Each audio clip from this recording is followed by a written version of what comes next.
السلام عليكم ورحمة الله وبركاته. dadweynaha nagala socda caalamka meel walbo joogtaan assalaamu calaykum waraxmatullaahi wabarakaatu. maanta insha allahu tacaala waxaan idiin soo gudbin doonaa duco aada u yar balse qiimo weyn leh.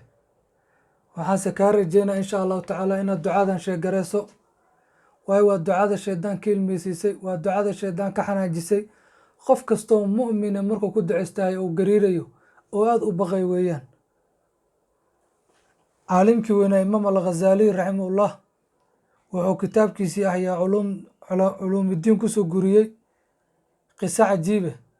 athar baan hadda kor waxa ka sugnaaday can ilimaam maxamed bin waasic. wuxuu ahaa imaamkaasi mid maalin walba ku duceysta duca khaas isagoo maalin walba ku duceysan jiray, ducadaasoo maalin walba akhrisan jiray, ma ahan mid ka tag aada buu u laasimay. markaasaa shaydaan u imaada maalin maalmaha ka mid a, markaasu wuxuu ku yidhi yaa imaamow waxaan ilaahay baan hortiisa ahayduka waxaan ballan kaaga qaadayaa maanta kadib inaanan ku waswaasin doonin, inaan maanta kadib macsi aan ku amri doonin, inaan maanta kadib wax xumaano ku amraya aysan jiri doonin. maanta wixii ka dambeeya bannaankaasaan kaa maraa. laakiin wuxuu yidhi ducadaas ayada ah maalin dambe ha ku duceysanin, cid dambana ha marin, cid dambana ha isku barin. markaasu wuxuu yidhi waxaas iska yeeshid wax alla wixii ku aad samayn karta sameey, anigana ducadan waa faafinayaa, qof kastoon qaabilo musliman waa baraya.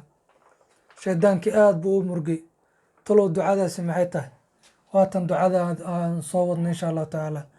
hadda waxaan ku akhrin doonaa carabi ahaan ayadoo soomaali u qoranne, si aad u akhrisaan idinkuu fudaato qeybta descriptionkaa soo saari doona insha allahu tacaala.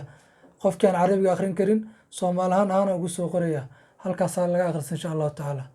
ducadanna qiimaha badanne waxaan kaa codsanaya inaad sheegelisid walaalaha muslimiintana la sii wadaagtid.